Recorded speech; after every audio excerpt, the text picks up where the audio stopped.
Nu cumva i-am luat eu, de asta n-aveam. Nu cumva i-am luat eu marcă atunci. De aici mâini. Trebuie să vezi, Cătălin, găsăm unul mai bun, mai pivarii.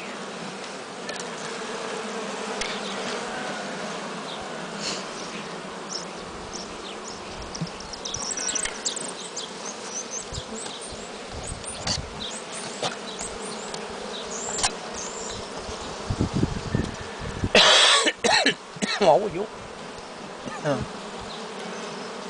Bârnova.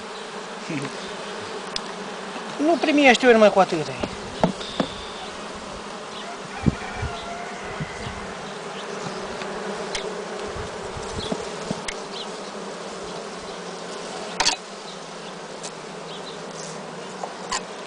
Evident, au gânduri proaste anul ăsta.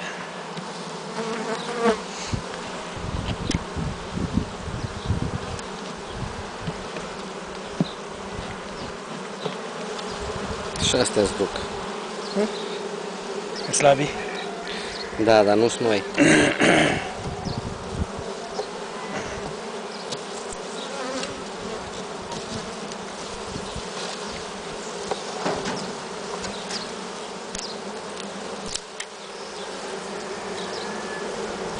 Primesc puietul?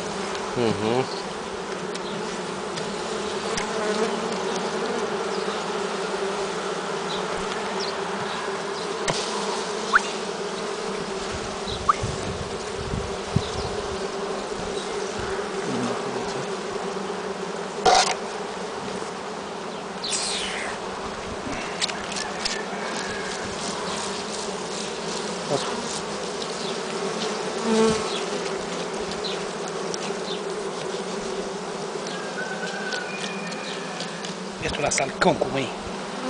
Sau la rapiță, să-l vezi că înalbește tot atunci, să-l vezi, să-l filmezi. Emoție, e? Să filmăm și atunci. Filmăm toate controlele și facem un CD-o când vine niște în control. Ia uite, frățică. N-a jurnalul. De bord. Articol. Uite care-s lucrările.